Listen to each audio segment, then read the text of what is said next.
As a reward for successfully completing his investigation, S.T.A.L.K.E.R was offered a promotion to colonel and the position of mission coordinator. He declined the opportunity to work at the HQ and submitted a personal request to be sent to the zone as the USS Permanent Observer. The information about the development of psi devices obtained by S.T.A.L.K.E.R alerted USS commanders. All the information gathered on X-designated laboratories was removed from military archives and filed as top secret. All personnel working in the zone were ordered to prevent the disclosure of information about the laboratories at any cost.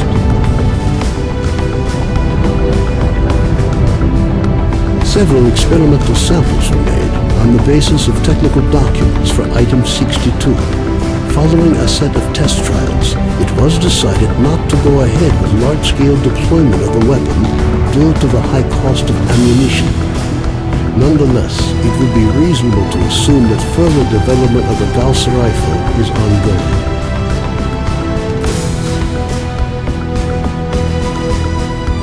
Sultan and his gang left the S.T.A.L.K.E.R to do their shady business elsewhere after their attempts to capture the ship failed. The ensuing feeling of relative safety among stalkers led to a massive increase in the number of artifacts sold to Beard, causing his business to boom, while the formerly quiet S.T.A.L.K.'s bar became as popular as the famous 100 Rads bar, despite being almost in the center of the zone. S.T.A.L.K. became home to bandits. Although all stalkers were forced to pay a tax, the number of disputes on the ship fell dramatically after a few unruly characters were made example of by being thrown off the vessel to die in emissions.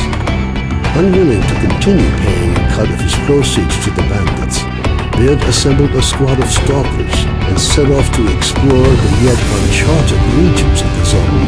Sultan's social order settled firmly in place on the S.T.A.L.K.E.R.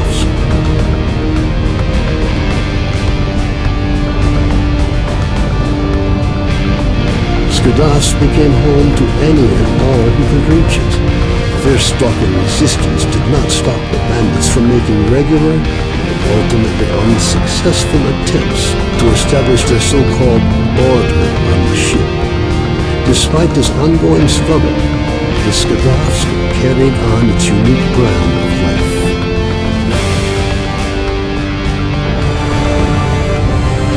Unfortunately, it didn't last long. Bloodsuckers from the lair near the S.T.A.L.K.E.R found their way to the ship. When bloodsucker attacks began to occur, even in broad daylight, it was decided to mount an assault on the lair. Unfortunately, the hunters failed to advance deep into the tunnels, and soon afterwards, a wave of bloodsuckers annihilated all the ship's residents in one fell swoop.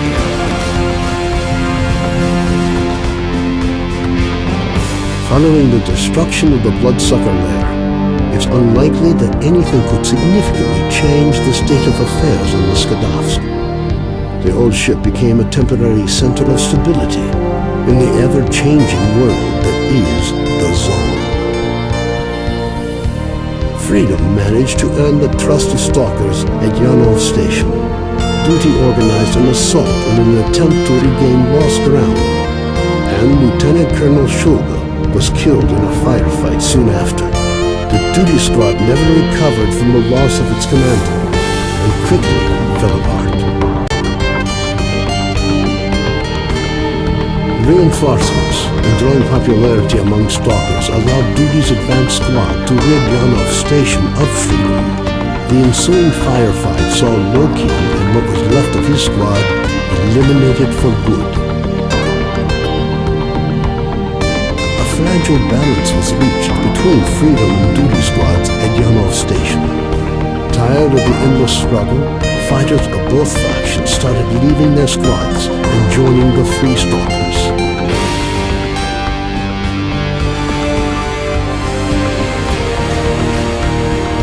The scientific expedition, organized by Professors Herman and Ozerski, was a success. The data they collected facilitated the development of groundbreaking medicine and technology, which prompted the Ministry of Education to allocate additional funding for researching the zone.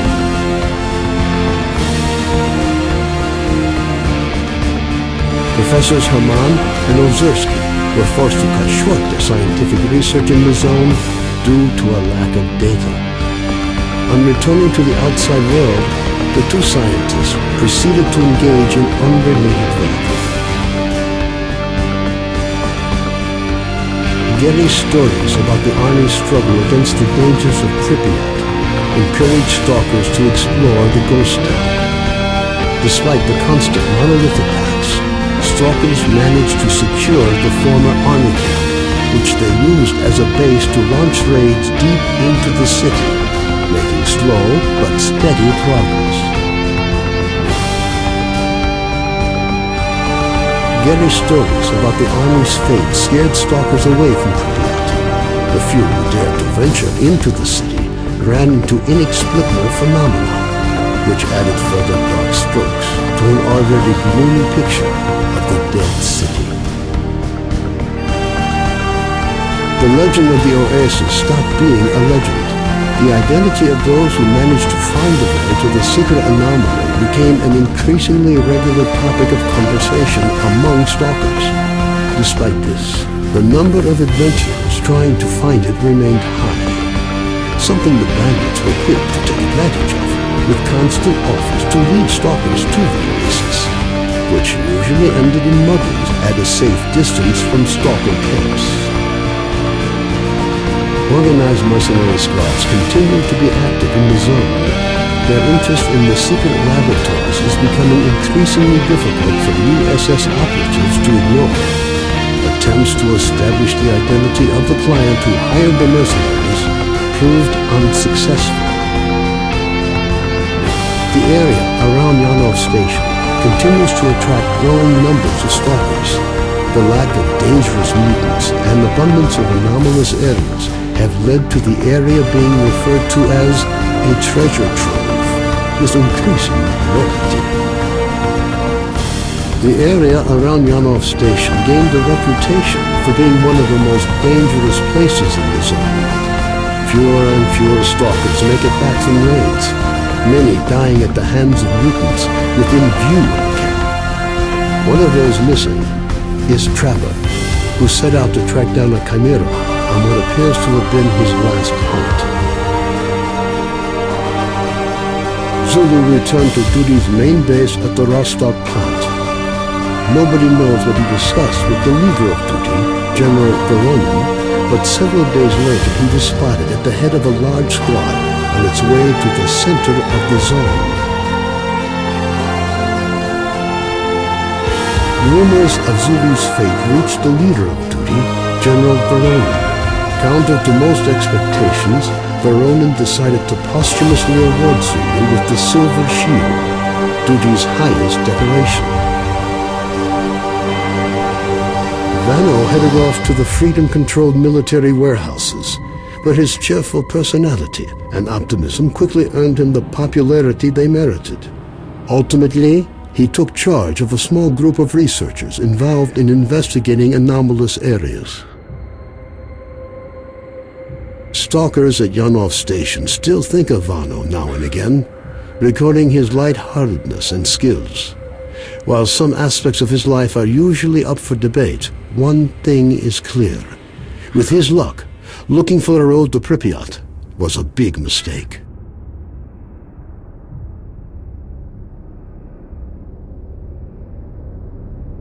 A new group appeared in the zone. They are well trained, but their objectives are not known.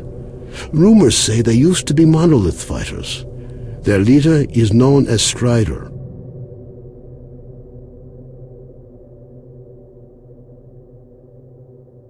Few noticed Strider's disappearance.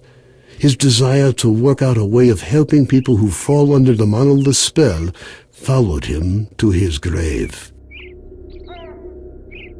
Senior Lieutenant Sokolov continued to take part in flying missions over the zone. During one such recon flight over Limansk, his aircraft was shot down by mercenaries. 2 weeks later, he was picked up by a patrol near the cordon. Within a month of his rescue, Sokolov had left the Air Force, joining a civil airline instead. The list of casualties suffered in the course of Operation Fairway was amended with yet another name. Senior Lieutenant O.N. Sokolov died in the line of duty. Owl established contacts with clients outside the zone. He trades in information, and if rumors are true, there are regular reports sent directly to the USS. A group of stalkers was forced to seek shelter on Noah's old barge during a particularly powerful emission. When the barge was attacked by a horde of snorks afterwards, stalkers were forced to concede that the barge was as good a defense against mutants as anything they'd seen. Even more astonishing was a litter of pseudo-dog puppies that Noah himself led into battle against the snorks. Having found out about his friend's fates, Carden gave up dreams of a stalker career. Having overcome his alcoholism, he moved to Yanov, where he partnered up with Nitro to set up a full-service repair shop. Both technicians gladly devote all their spare time to building a vehicle that could operate in the zone. Having overcome his alcoholism, Carden left the Skadovsk. Stalkers said he went to look for his missing friends. Several days later, he returned, suffering from wounds and radiation poisoning. As soon as his wounds healed, he left the zone for the second and final time.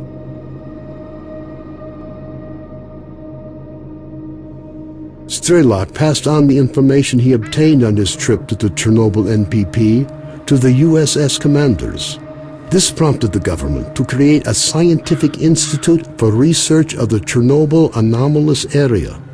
S.T.A.L.K.E.R took up the position of chief scientific consultant to the institute. S.T.A.L.K.'s knowledge was lost with him. The information he found at the Chernobyl NPP, which could have been used to gain a better understanding of the zone, remained forever within its borders. It seems the zone knows how to keep its secrets. When Colonel Kowalski, commander of the Stingray Group, returned from the zone, he was forced to explain the reasons for the failure of Operation Fairway. Following a dragged-out investigation and the brass's failed attempt to make him the fall guy, the colonel was finally given an honorable discharge. Colonel Kowalski, commander of the Stingray Group, found his resting place not far from the majority of his squad. Their bodies were taken in by the zone, with nothing but old faded photographs left to remind the country of their sacrifice.